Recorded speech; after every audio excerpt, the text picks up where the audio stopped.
Welcome back, ladies and gentlemen. We are on episode number 9 of Selfless Little Gaming. I am Selfless Gaming, and to my left is Little Jacob. You can find me on TikTok, Twitch, Twitter, YouTube, and Instagram if you want to follow any of my socials. Usually post a lot of variety streams, a lot of different content within TikTok and Twitter. Like we'll talk about sports, streaming, all that. Little Jacob, go ahead. Hey, what's up, guys? Welcome back. Little Jacob here. You can also find me on Twitch, TikTok, Twitter, and Instagram. But mainly, I mostly communicate through Twitter and Twitch, and sometimes TikTok. Also have a Facebook page if you just happen to check out the pages that they have on there for gaming and sports, whatever you want to talk about. Yeah, definitely some stuff to get into. I hope everyone's having a successful fantasy football week and season thus far. We're almost, it's kind of crazy, but we're almost halfway through the whole year, and it's like it just started, like a week or two ago. And no, we're getting there. Week 7 now, is it? Yeah, I think so. Yeah, it's going back quick. Here's what, 13 weeks total, or is it 14 weeks now? Where they extended the league, like that, like 13, 14. Yeah, but there's still a lot of football left, so that's a good part. Oh yeah, for sure. So go ahead and give us your recap of your fantasy team, how they did this last week. I'm not going to talk about mine. If you follow the episodes and stuff, you know the outcome. So I'm just going to leave it at that. Yeah, I mean, we did pretty good. We're 5-1 now, so we haven't lost a game since we played. Like my friend that I played in the championship game last year, just has like a super team this year. Like they haven't lost. I don't think he's gonna lose in the regular season, this year. But no, it had a really good game. It was matching who could win. Some of the standout performers. Matthew Stafford, he had a really big game against the Giants. He's been averaging almost damn near 30 points a game. Anyways. Najee Harris had another big game, 24 points. Fournette had that big 30-point game against the Eagles. That was very helpful, especially at a time when I wasn't too sure how some of the other guys are going to perform. So those are some of the bigger performances that really put me over the top. And I'm looking to go into next week and probably win that game as well. The other guys are only like 2-4, and we're rolling on a win streak right now. I don't see that changing. I'm trying to see what notable changes I might have made. Well, I have a bye week, so right now my roster is going to be looking like putting in Kyler Murray, because they're going to be playing that Houston defense. I think that's just going to be a game for him to just go crazy. Still starting Fournette. Jay McKissick's looking like a good lineup for Washington, and also because Harris is having a bye week as well. I had to about Cooper because Dallas has a bye week. I put in Higgins, so hoping Higgins has at least a couple more catches, at least 2 or 3 more than this last game, because it wasn't much. The last time they played. Got Pitts back in, and Monte Smith as my other flex receiver. So I think this should be an easier game to win. I really don't think we'll lose a game. Maybe not until like closer to the end of the season with the matchups that I have. But so far so good, man. I hope those of you out there listening are having a better season, if not an equally good season, because yeah, we're doing pretty good right now. It's just luck of the draw right now for me.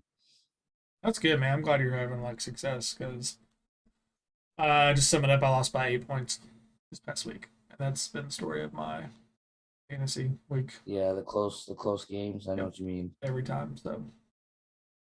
But it is what it is. Fantasy, everything. So, I kind of want to jump into some of the games from last week. Yeah. There was a lot of games where teams definitely had control of the flow of the game. Yeah. And then you either had turnovers that were killing a team, or they just kind of got away from what seemed to be working, and play calling and everything just seemed to kind of go out the window after that. Definitely the surprise game to me of the week was the Chargers Ravens game. I thought that was going to be a lot closer than what it was. And honestly, the Ravens just did whatever they wanted. That game, They did whatever they wanted. I was very surprised by that. Was there anything any games that stood out to you that you were pretty surprised about? Yeah, that one, of course, that one really did surprise me as well. We were talking about on the last podcast about how they were anticipating this to be a really good game, a competitive match, and it was just all one-sided. I mean, this is all the Ravens. The Chargers scored only 6 points. I mean, the Ravens have did to the Chargers what I don't think no team has even gotten close to doing to them this year. And that's really laying the smackdown on them with that 34-6 loss. Um, Most of the guys on that team look. I'm looking at some of the stats here for the Chargers. I mean, they made the team look average as overall.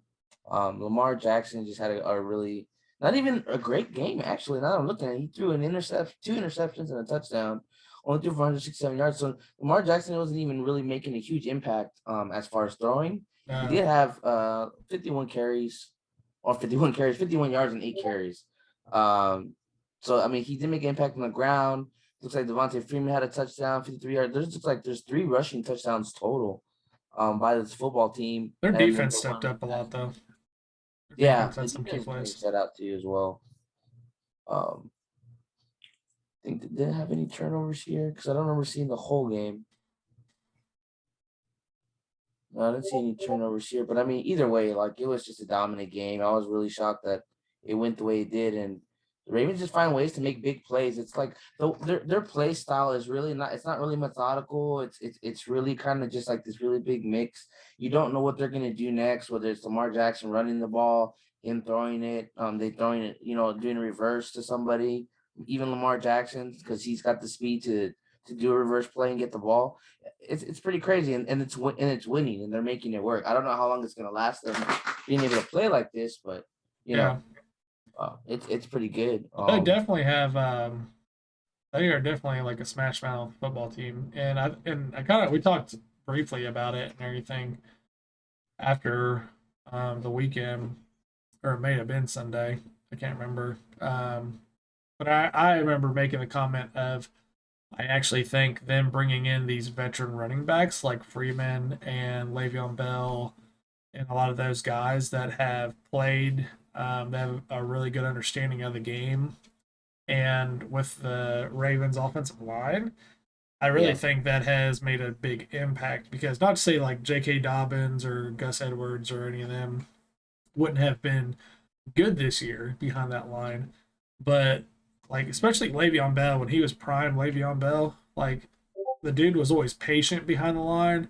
He knew yeah, when he needed to like kind of like move laterally, then go vertically, and he was very like strategic with his running style, and you're starting to see that again from him.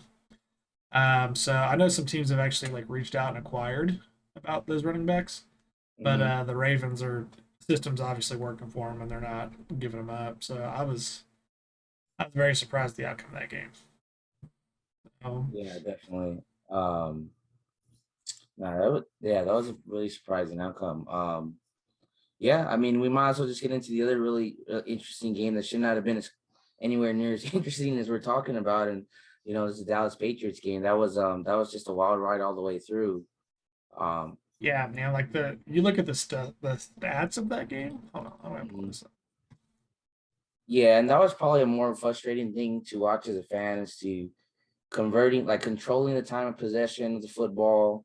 I mean, the offense, putting up all the yards, getting to the end zone every time, and then just like not scoring or something happens, going for it on fourth down. And even though, we can talk about whatever calls we think were bad or not, but at the end of the day, we just weren't getting the job done in so many ways, and we should have like not been able to stay in this football game as long as we did and come out on top the way we did in the end.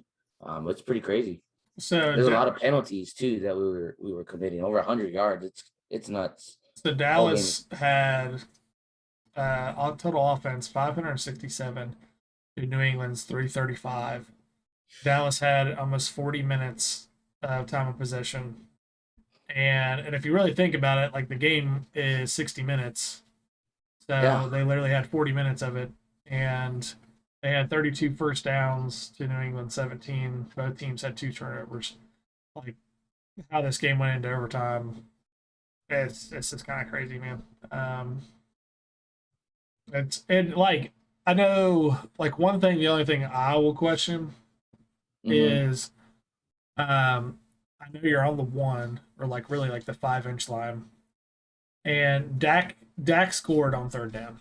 like how they don't review that and stuff. Yeah, That's kind of on the coach. Like you got to throw that flag. If I'm Mike McCarthy, I'm throwing the flag as soon yeah, as like that play happened. I'm not running another play. If I lose a timeout there, that's fine. It's closer to like halftime anyways. Whatever, can't take it with you.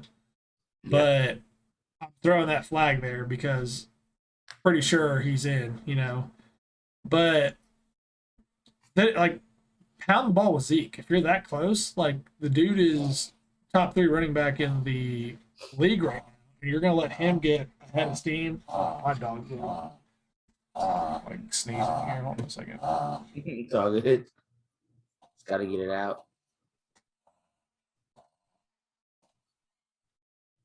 The whole scenario is making him sick too. That's how I was feeling watching all the mishaps. But what I was gonna say is like you have Zeke. He's behind the line of scrimmage. He's definitely a top tier back in the league. And you can let him get a full head of steam. And with his athleticism, like he can easily just jump right over the line, definitely get the ball over. But I understand like trying to go with Dak. He's a bigger quarterback. Your offense line get a good push and everything. But like how they just kept going back to back to Dak is kind of like that. Like I don't know.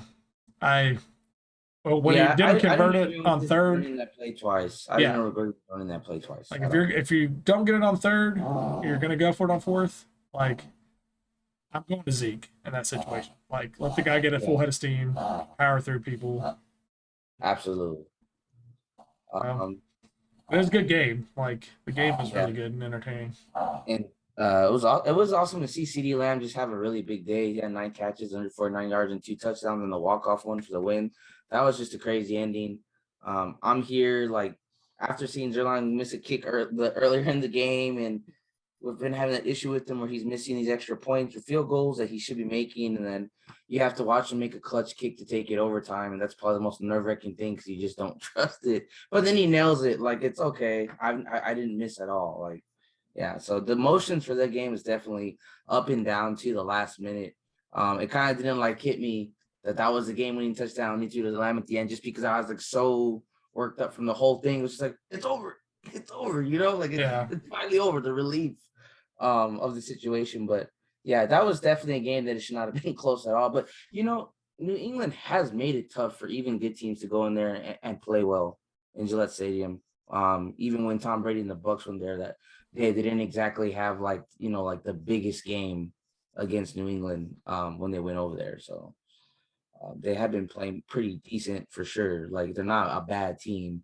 I just don't think they're as good as we let them look at times against our team. But that's football. It's just how it is. It's a professional, so it happens like that. Another game I know that you didn't really get to see, and I didn't really get to see the end was with Tennessee and this past Monday night game Oh yeah. with Tennessee and the Bills, and it's a pretty big controversial ending. One team loses and they're both 4-2 now. Like so yeah, the ending scenario was just them going for it at the goal, fourth and goal to goal. You got probably less than a yard from what Shannon Sharp was saying and some of the other people they're talking about that morning. And they went for it with the quarterback. I mean, Josh Allen is a big guy. That's a big quarterback. Yeah. Like, so I can definitely understand the trust with having him just go out there and get a touchdown on a play like that. I mean, it's like you can't get less than 1 yard. Something's wrong. You know what I'm saying with your football team, especially up front. But yeah, it just fell short. It's just one of those situations. I don't think it was his fault. It looked like he kind of ran into the lineman. It's just one of those things that happened so fast and they lost. So a lot of people were upset because, of course, if they kick the field goal, they're going to overtime, which should have been automatic. So that was a crazy game, a crazy inning. I didn't expect that to be as close a game as it was, or for the Bills to make that really gutsy call and fail on fourth down. So, I mean, honestly, if I'm them, you're disappointed, of course, with the situation, but I'm glad that they have I would be glad I have a coach that has the ability to make a gutsy call like that. And that's probably your best gamble in any football game, other than kicking the football, to win the game. Um, that's probably your best gamble you should ever have in a football game is to go for it on fourth and goal. Yeah. and you have less than a yard. So it doesn't work out for them, but I think the Bills are going to be good, are going to be fine. It was just one of those situations, but it was pretty crazy. Oh That's yeah. definitely a wild ending that happened, dude. Um, man, Arizona looks scary. Like their defense is really coming around, and they look scary. I'm not gonna lie.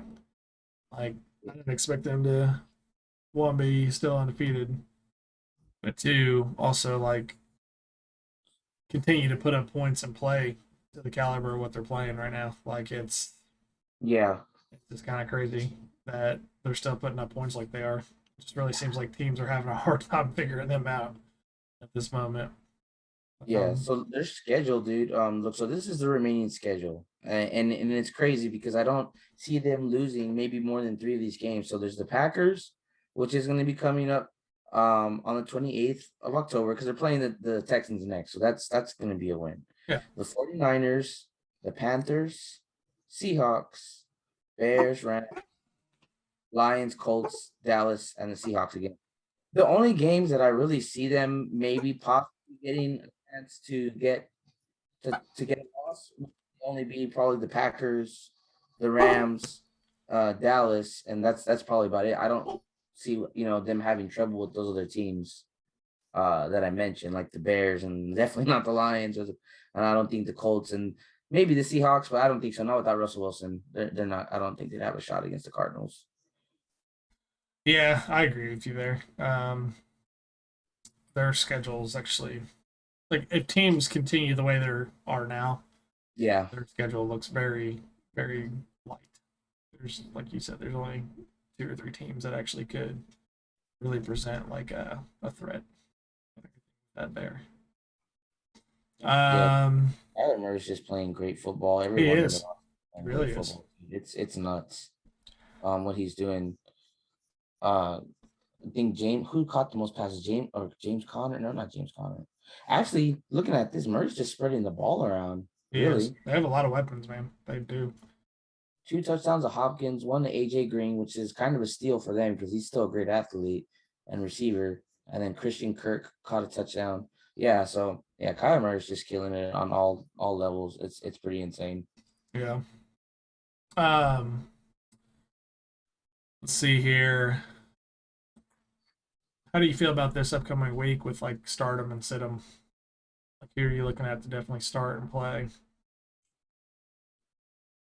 Kyler Murray's got to start. Like we already Oh talked about yeah, that. I'm starting. Oh yeah, you got to start Kyler Murray. That's big time points for you for sure. It has to, I mean, I don't see it going any other way. I would, man, I tell you what, if you're gonna start someone, you can get him right now at quarterback. I think Derek Carr. You start him against that Eagles defense, he just proves to get shredded whenever it comes down to by the end of the game. You can get big with score big with Derek Carr against the Eagles. If you can start him or if you have him as an option. Uh, Someone else that you might be able to pick up if they're still available.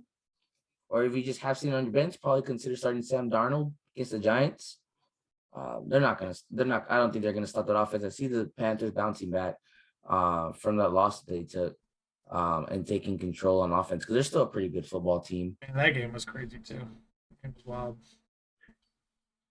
They Yeah, had last week. I probably if you're gonna sit somebody, I wouldn't start Zach Wilson against the Patriots. I don't see them playing well. Since they're going to be playing New England, and the Patriots played pretty darn well against the Cowboys, who have a really high-powered offense, and still somehow found a way to keep it close and go in overtime. So, with that being said, I don't see Zach Wilson and the Jets really doing much of anything against that Patriots defense, who should have a lot of good things to take from that loss that they suffered on Sunday. As far as I mean, there's a couple of good receiver matchups this week. I'm trying to think of which one I was looking at that I really liked the most.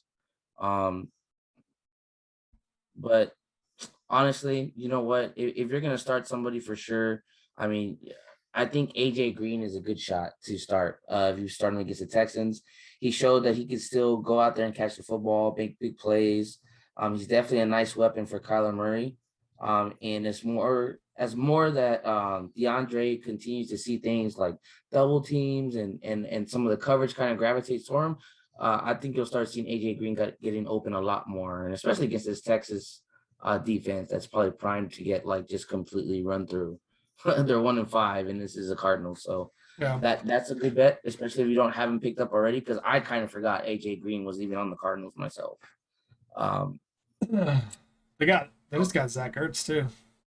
Yeah. Oh, Like yeah. They did get Zach Ertz. That's he right. So hasn't that's been. another nice little weapon that they have for them. I mean, they're better than what they had before, Which for sure. how about that whole situation? Like, not to cut you off, but like the dude No. had a hell of a Thursday night game and actually like helped the Eagles stay in that game. And before he even gets back to the locker room, is traded. What the hell is that? Like, I appreciate you, bro. Like, thanks for keeping us in this game, but come on to Yeah. It was kind Arizona. of weird. Just shower up. Jet's ready. Go ahead and get on it. Yeah, like which there was talk of that over like the off season. Because I think they have Galladay, or not Galladay, but Goddle was I think their Yeah. tight end and stuff, and he's really good. Like he has definitely overshadowed Zach Ertz since he started playing with them, and he's really come into like a solid tight end for them.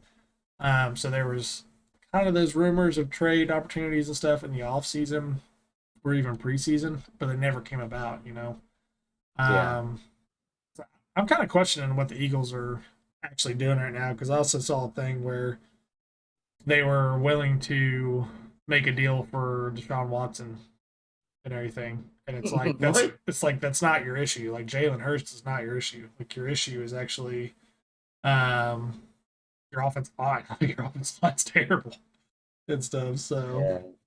hello, Ember Stone. How are you? And there was like a really silly penalty too, that the Eagles made it at the end of that Tampa Bay game where they gave up a first down just because like the guy wanted to like stay standing on Leonard Fournette's face, like after Yeah, he got up from the tackle, I guess because he wants to stand over him and be a hard ass. And yeah. well, you just got 15 yards and an easy first down for Tom Brady to go out there. And not saying that he would not have got down the field and scored anyways, but you're giving away 15 yards for a stupid penalty at a crucial moment. It's just a bunch of different things going on in that locker room. And yeah, I don't know how you can gonna just like call a guy the next day and be like, hey, Zach, we appreciate you, but we're gonna be letting you go Yeah, I because we're know, man. trading you. I don't know. That's pretty shitty. Ember, are you a Cowboys fan? You said Jake ripping the Cowboys. Woo woo. Yeah, yeah. You a Didn't fellow talk Cowboys yesterday fan? on the stream. She's mentioning that. Oh, she is. She's a Cowboys fan. Hell yeah. But heck Oh, yeah, let's go. I actually have. I can't see it up there, but since you are a Cowboys fan, I got a helmet signed by the GOAT himself, Emmett Smith. Got his Cowboys helmet up there and stuff. So next time, like I'm on the stream, actually I'll grab it real quick while we're talking. Yeah, I mean that whole Zach Ertz situation.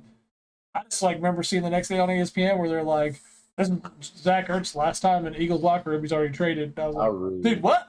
Like they got played his ass off last night." Oh man.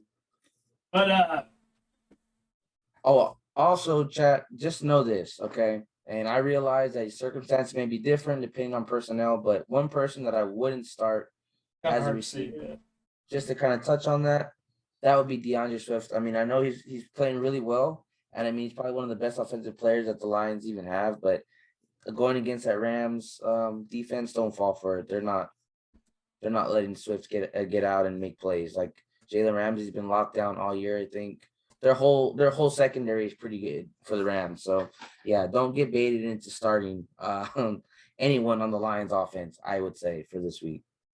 He said, Ember said, went to the Hall of Fame game with Emmett like 10 plus years ago at the old stadium with my dad. That's awesome. I Yeah, that is fun. That's like a lot. not to get off tangent with the chat or anything, but I used to be a huge NFL guy. I was always like a Cowboys fan, and then I shortly became like a Cardinals fan when Emmett went to the Cardinals. But I was more of a fan of Emmett Smith, so like I supported him as an athlete. And then when he retired, I never really had an NFL team after that and stuff because I was just a fan of him and I don't know, like back then you had contract talks and stuff, and like guys getting paid, but it wasn't what it is today. And like when you grow up during those times of football, to like what football is now, where it's like, hey, I'm holding out unless I get $500 million. Like, write the check, bro, or I'm not practicing playing. Period. You know, that's just what I want. And like, granted, like athletes definitely should be compensated for the toll their bodies take and their overall health and everything they do and how much money they bring into the franchise. But it's just like back when those guys played, it was about winning and winning a Super Bowl, and didn't matter what it did to win it, like they were going to do it. And it's kind of different, like watching the different eras of football take place. Um, I'm agreeing with you. I think 100% you definitely start Kyler Murray this week. A second option at quarterback that I would also consider starting um, is Mac Jones. I actually think Mac Jones, Mhm. like especially if you have DraftKings and you do like the DraftKings lineup, I would be putting in Mac Jones because not a lot of people are probably going to pick him. And the way those DraftKings lineups are is you make your lineup, but then you're facing like a million other people. So if you find a player that maybe 1% of the people actually put in their lineup and he pops off for 30 points, that's what separates you from the whole rest of the million. Like that's how you actually get money. It's kind of rolling the dice on these guys. Um, but Mac Jones, Kyler Murray, definitely playing them. As far as running backs go, I love Derrick Henry. Kansas City can't stop me at running back right now. Like I would rush for 100 on him. I would avoid Nick Chubb or Kareem Hunt. I think Nick Chubb actually got hurt last game. I think they're both hurt. Oh, are they both hurt? That makes sense. I I know. think I know I Baker think Mayfield so. was just ruled out in case Keenan is starting. I did just see that. Yeah. Let's look at the injuries report here real quick. Then I saw something about them both being hurt, and because there was like a little thing saying, "Hey, you might want to consider starting this person So on the Nick Browns." I'm Chubb like, is out. okay, Chubb is out. Kareem Hunt's on injured reserves. Calf on injured Oh reserve crap! Tuesday. It doesn't even have a thing for Nick Chubb. Like Holy it crap! just says out. I don't know what he's going through. But then Baker Mayfield, where was it at? Kevin Stefanski announced that Mayfield's shoulder won't start Thursday against the Broncos. Case Keenum is intended to start. I did just see that as like a headline. So, man, I would not play anybody Browns this week because Denver's defense is actually pretty decent. They're pretty good, Yeah. especially against the banged up Browns, where your three best players essentially are out. It's definitely going to be a struggle. I would avoid the Browns like this week. Avoid the Browns altogether. Yeah, consider them a bye this week. I agree with DeAndre Swift. Definitely would not be playing DeAndre Swift. I'd also avoid Joe Mixon this week against Baltimore. Baltimore's run defense is extremely solid. Yeah. They're very impressive. As far as wide receivers, ones that I'm starting this week, I'm definitely either going Chris Godwin or Antonio Brown if you got him. And I just literally saw them. I also like where's he at? Oh, number 16 for New England, The running back or the receiver? the receiver. Damian Harris is a solid play, by the way. Damian Harris is a very good Yeah, back. he had a really good game against Dallas, and they're playing the Jets next. The Jets, I think, give up the second most fantasy points running back, so that's a good option for sure. Jacoby Myers is who it is. I love Jacoby Myers this week. Uh, I could see some tight ends having a good week. I could see Tyler Higbee from the Rams having a really good week.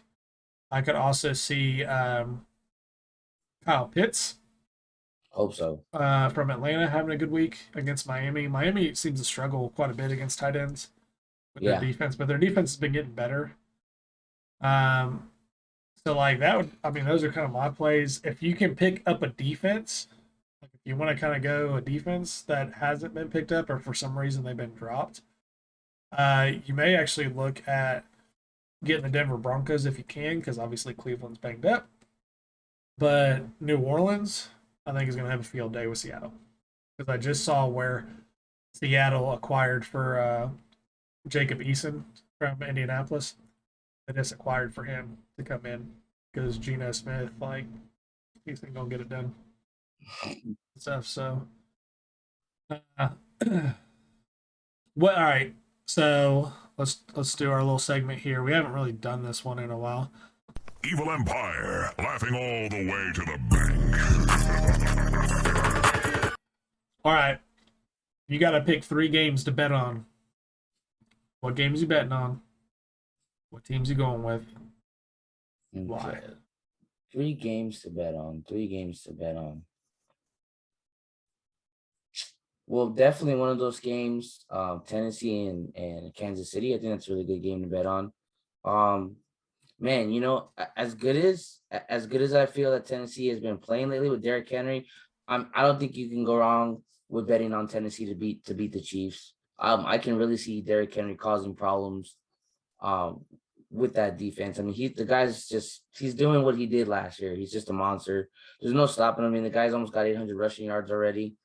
It's only going to be week 7. Yeah. I don't see the Chiefs being able to stay with the shootout. I mean, of course, Mahomes always has potential to go off and score 4 touchdowns, but yeah, I would definitely bet on Tennessee. That's just me.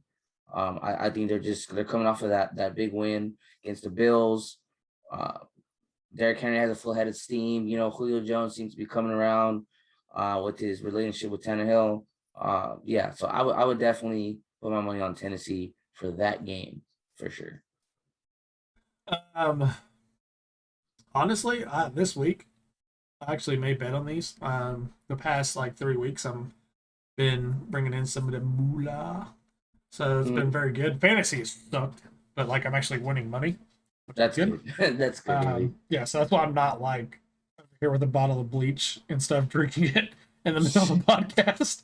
If I was betting and losing money and also like losing at fantasy, yeah, y'all wouldn't be seeing me. Um, but I bet I'm definitely putting money on New England. I'm putting money on Tampa Bay to beat Chicago. I'm definitely putting money on New Orleans. I'm going to say this. Those 3 games, I am putting money on those games if the spread is 7 points or less. Because I definitely Okay. see those 3 teams winning by at least a touchdown. Um, I love Tom Brady. I think he's the GOAT. He's definitely earned the title in my mind as the GOAT. Yeah. Also hate him because last week I was literally that game away from a parlay of $4,000, and they had to win by a touchdown, and they won by 7. Damn. Actually, no, I take this back. Rewind. I don't hate Tom Brady. I hate Antonio Brown because you dropped that freaking pass, bro. It was right in your hands in the touchdown. Would have won it. Damn. Like as Oh, soon as he dropped that, I was just like, I just rolled over and fell off my couch and just crawled to my bedroom. And my wife was literally like, "What are you doing?" And I was like, "I'm gonna go die," because she like didn't know, and I was just like, yeah, "I'm gonna go die right now." So see you. damn it, dude. But I mean, it happens. It's sports, you know. You know, So, if you really like feel like maybe upping the stakes for yourself, and if you want to take the gamble, because I think that if I wasn't going on vacation next week and I could take the gamble, I would. And I think you could bet on Cincinnati upsetting Baltimore, and it'll probably be a small spread, like 7 points or less. But I don't know, man. I think if I'm gonna choose an upset this week, I would choose Cincinnati. I could Baltimore, actually see that being a 3 point game, like a 3 point spread. yeah, I could see like that. it's usually a pretty good rivalry between them two. Let me see what was the score the last time they played. Oh, see, and the last time they played, Bengals really got smacked. But Yeah. to be fair, they didn't have the team they do now. Let's see. Bengals lost. Oh, so it's six and a Uh, half right now in favor of the Ravens. You know what? I would actually put. Ooh, the money line's 2 plus 235. Over under is 47. I would actually go over that. I would take the over in that one because I definitely see them putting up some points. And Joe Burrow really is playing well. He's playing very well. Yeah, especially recovered from that injury. And everybody's healthy. Like all their main weapons. Yeah. The numbers are really similar, actually, now that I'm looking at both the teams. Like, And some of the insights. Joe Mixon's healthy. All the wide receivers are healthy. They don't have any. They have Trey Hopkins. Their center is questionable, but I don't think he's the starter. Yeah. And then the Bengals have allowed 25 points or fewer in each game this year. So, I mean, it sounds like they're playing pretty good defense. I haven't really watched a lot of their games, but they're 4-2. They've only lost one more game than Dallas or any of the other teams that are obviously 5-1. Yeah. So they're playing pretty well. Like I said, they got destroyed last time they played the Ravens, but this is a different team. Joe Burrow's playing well. Oh yeah, for sure. So I think it's gonna be an interesting matchup. Plus, the Bengals are 2-1 on the way. Too. They're 2-1 on the road, which is pretty good for them because they usually. Yeah, and they're going to be playing at 12 too. It's an early game to get up for, but that's. So yeah, I mean, one game I'll say is a trap game. Okay. It's a trap. Is the Detroit Rams game. You think so? It's a trap. I guarantee you that, like, that spread is probably 7 to 10 points. Let's look it up real quick. Oof. I'm going to confirm this. I think at some point, the Lions have to win the game. I just. It is 15 points in favor of the Rams. Jared Goff is going to come out and do whatever he's got to do to get back at the team that got rid of him. Because his career's over.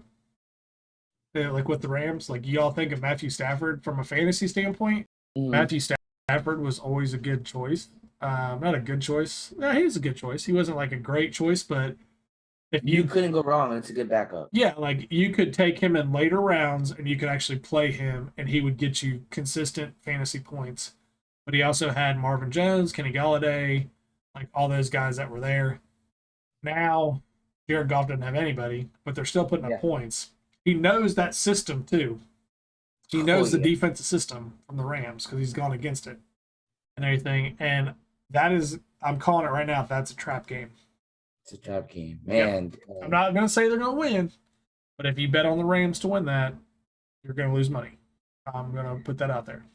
Man, and it would be crazy too because I mean, you figure something's got to give in Detroit. They're 0-6. They haven't won a football game in almost 2 months, which is nuts. That's got to be horrible if you're a Lions fan. Well, it's just depleting to the team. Like I know these guys are pros and everything, but like, you're still an athlete. You still care. You still compete. And it's just you're still competitive. Yeah, and then it's like some teams too. Like when they start getting beat bad enough. I mean, like you said, they're athletes, they're competitors. They're getting paid.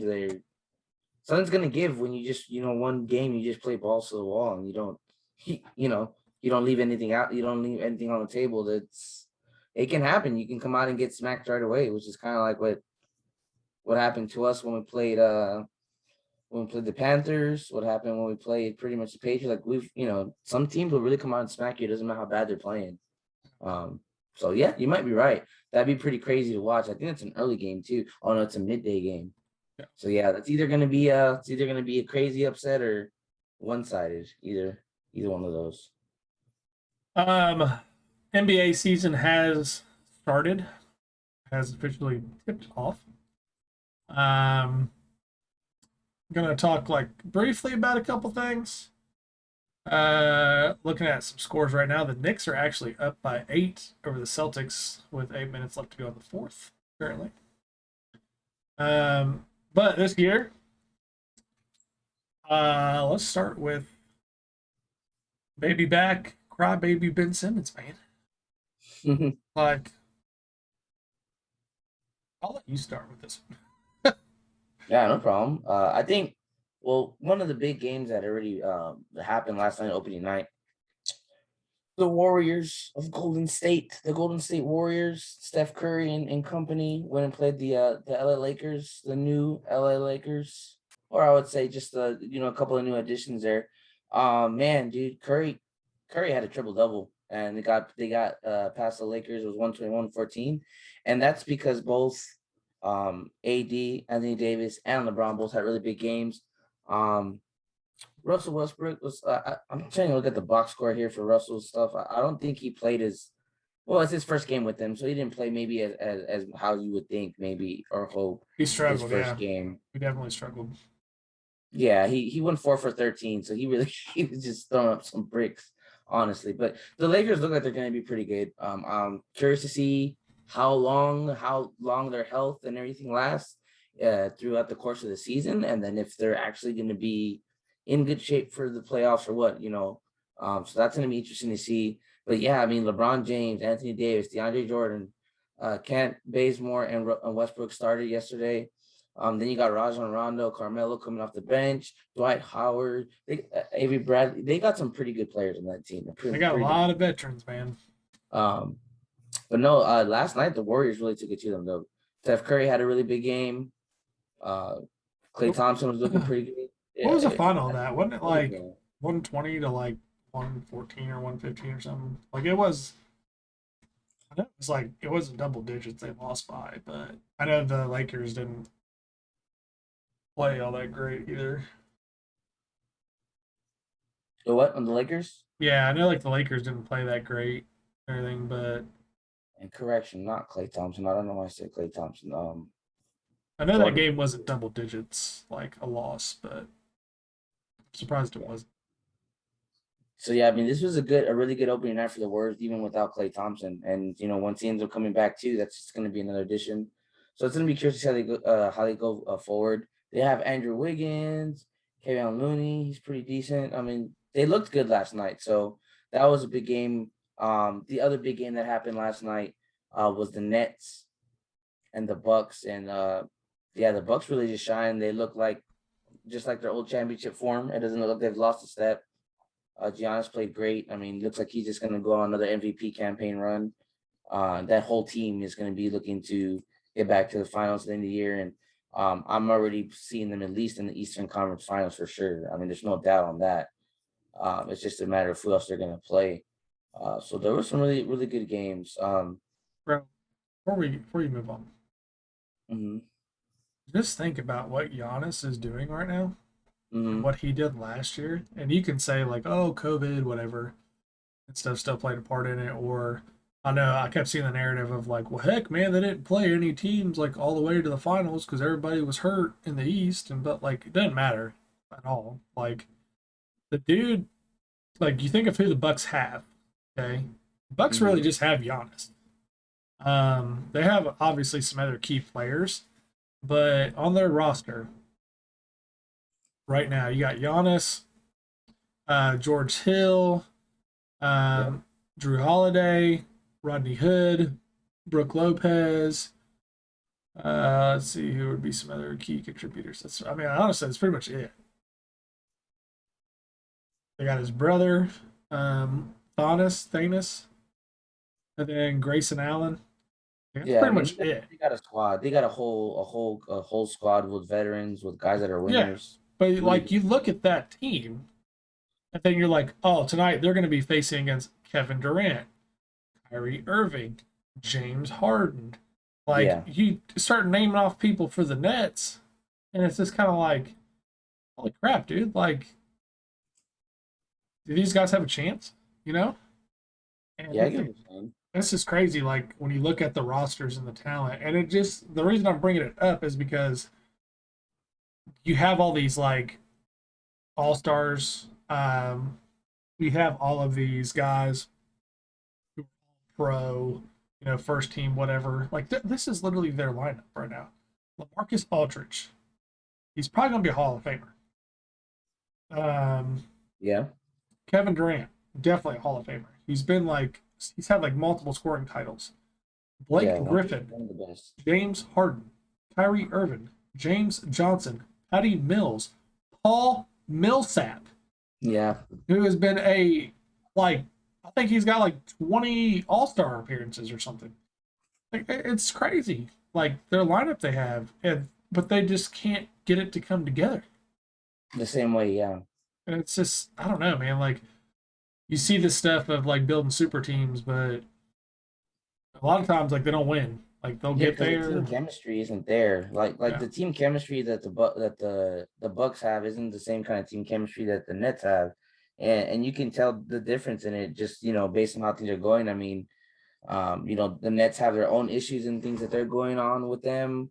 As far as Kyrie stance on the vaccine, and because it's a mandate there, it's like you can't play. Like it's not just the team won't let you play because you're not vaccinated. The state of New York isn't going to allow you To do to it. Yeah. participate or do this stuff because of it. So it's like there's that issue that they're trying to work through. Who knows when he's going to come back? He's going to get it, play. No one knows at this point. So they're continuing. Like if they don't have him, the Bucks are locked in again to win another championship. It's the same circle. Those guys all have the same goal in mind. And that's what's going to make the difference. Now, I mean, do the Nets have a roster that definitely gives them a clear, definitely give them a clear path to the finals? Yeah, absolutely. There's no doubt about it. But like what you're talking about, the chemistry just isn't there, and it's not the same. There's a huge difference you can see that the being a team, like a real team, makes. No matter what kind of talent you have, hard work always beats talent every time, and these Bucks, this team works hard, and that's why they're champs. That's why they're returning champs right now. But it's gonna be interesting though. I really think that the Nets are definitely gonna be one of the teams that are up there, and they're gonna be racking up wins, especially whenever Kyrie decides to do what he's gonna do. If he comes back, who knows? Pretty sure he will. I don't think he's gonna sit out. There's no way he's gonna sit out too long, from playing. And then of course Kevin Durant's still like one of the best players in the world. They'll always have him. Him and Giannis pretty much had similar games here. It looks like, yeah, they both scored 32 points, more than 10 rebounds. They got double doubles. I mean, they're just out there doing it all. It's going to be a really big year. As long as people can stay healthy, I'm hoping that we don't see the same kind of amount of injuries, especially at significant moments like we did last year. Yeah. Especially in the playoffs, that would really suck. The next thing I just want to touch on before we like wrap this up. This is one thing that really like turns me off from professional sports. I kind of commented about it earlier. And I'm going to say this, like I understand it from a professional standpoint that you see yourself as a certain value when it comes to dollar signs. Yeah. And you can literally like step back and look at like what you bring in as far as revenue. Like you can literally say, I literally have $40 million in jersey sales and all this stuff. But when it comes to like what Ben Simmons is doing for the Sixers and stuff right now, and like what you told me about before the podcast of him like literally being at practice and then all of a sudden he's like, I don't want to do a drill, and he throws a fit and he goes off the court and just like sits down and everything. It's like at the end of the day, the organizations get stuck because they have to keep this guy. They can't just like cut him because of these guaranteed contracts now. You can't say, dude, just leave. Like, you're done. We don't want you. Because now they're down a best player, or like a top scoring player, whatever you may be for your team, and they're paying him money. Yeah, he's going to no matter what. And then, like, you got these reports coming out of all these issues going on with him and how he didn't want to be there and how he acts, and he's throwing these little 5-year-old fits and everything. And a lot of teams don't want to deal with that. They don't want to bring that in because it's like, heck, we could make our team 10 times better by bringing him in and absorb this contract, but is he going to pull that crap here because we got something good going on? So, like, you kind of find yourself in this limbo of trying to get rid of some people. And honestly, I think that's kind of what Russell Westbrook went through and everything. Like, he was on the Thunder, he stayed with the Thunder, but then it kind of, like, really showed its head, like, really reared its head. That yeah, he was kind of an issue. And that's why Kevin Durant and James Harden wanted to split off from that because he's not the best team player. And then he went to the Wizards, didn't work out at the Wizards. Went to Houston, didn't work out at Houston. Nope. And now he's like with the Lakers, and LeBron is a very key like focal point in the NBA, and a lot of people respect him and what he's done. Yeah. And I'm very interested to see like some of these guys who have a track record of kind of bringing toxicity with them and maturity, not being a professional when it comes down to it. Like there's a business side to things, but you also like at the end of the day you need to be that professional athlete that the organization like needs of you. You know, it's a give and take. Um, but like I don't know honestly why Ben Simmons is throwing a fit because the past few years, Joel Embiid has been the dude. Like and Ben Simmons to me has kind of held them back. Like he's performed great in games, but then it's like the games they really need him to perform in, he folds and he doesn't show up, and it just turns into the Joel Embiid show. Which he's a big guy that's athletic, but he's not, you know, a shooting guard or a power forward or anything. To me, I'm kind of like, I understand if you don't want to be there anymore. Like, I totally get that. But you also haven't really shown me that you're a guy that every NBA team has to have on their team. Like, you're not a LeBron and Anthony Davis, a Kevin Durant. So it's like, why are you stirring this big pot all of a sudden? You know, that's where I'm just kind of like, I don't know about this. Yeah, man, definitely. Yeah, and like, I guess when I saw this, right, I was heading to the locker room. I was at the gym, ready to look up, and I see how he got suspended, from practice. He doesn't want to participate in drills, and it just seems like really sorry, man. Like, like Ben Simmons probably will never hear this, and even if he did, he probably doesn't care, won't care. But like, bro, there are much more bigger things going on in the world and in basketball, outside of basketball and players' lives, whatever, that are bigger than you wanting to be a big, crybaby about your situation, and that you don't want to be there and play there because at the end of the day, you're not holding up your end as a bargain either by your performance. You should know you haven't played well. And if he doesn't care, which I doubt, but if he doesn't care, then that's a big part of the problem. You haven't played well enough to even make any kind of real demands or to even have any kind of attitude towards anybody about anything, basketball wise. If you don't want to be there, just be like other players or be like other players have, and don't go to practice. Don't show the facility. Don't drag up the team down with your negative energy and your attitude because you don't want to do something. Then just don't play basketball for that team. Don't be there, So I think it's just pretty crazy that somebody could not perform well, but then have the nerve to act like if, like you said, there's somebody that comes to mind when you think of someone that you absolutely have to have or need on your basketball team. And they're gonna, Philadelphia's today was just kind of their way of nicely showing that they're not gonna tolerate that kind of behavior. And I don't think any team will, especially when you're not playing good. What? No, dude, you're not. Like you said, you're not Kevin Durant, you're not LeBron, you're not freaking Aaron Rodgers, you're not one of these high profile guys that's putting butts in seats and winning games and none of that, you know? And even if you were, it's still no reason to act like a really spoiled teammate or it's not very sportsmanlike anyways to begin with. But it's insane that someone can act like that, especially be privileged to play on a professional sports team, especially in the NBA, and to act like that and then also underperform in addition. I don't know. It just blows my mind. And Joel Embiid was saying that, yeah, because they asked him about it, I'm not here to babysit him. He literally said, I'm not here to babysit him. I don't care what that man does. He's going to do what he wants. So it just sounds to me like everyone there is just like, well, we don't really care if Ben Simmons is here or not. We're going to play basketball. And I don't know, that whole locker room, that whole chemistry, that whole situation, it just sounds like you said, it just sounds like it's really toxic and it's getting bad like every day. It's just, I don't know, from stuff you read, it's just kind of like, we're not a babysitter. Like, we don't want to be a babysitter. Like, yeah, they want somebody to take him off their hands, but at the same time, everybody else is like, bro, we're not dealing with it. Like, we're not doing it.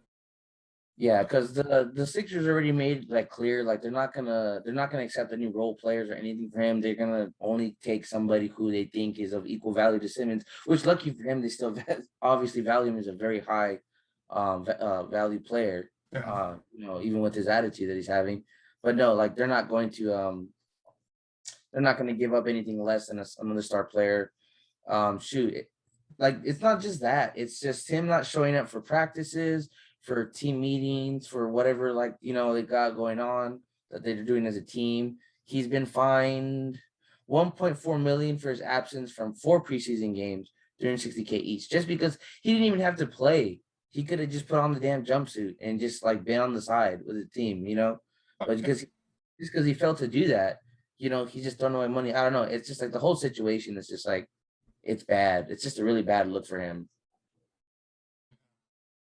I don't know. That's just like the only thing that really irritates me sometimes with professional sports is like they get to this point, and that's what I brought up earlier in the stream where I said like I miss the days of Emmett and all them because like yeah they weren't paid as much and everything back then due to like the sport and all that, but and how much like revenue and everything was back there for it. But those guys valued competing and they valued like the locker room and their teammates.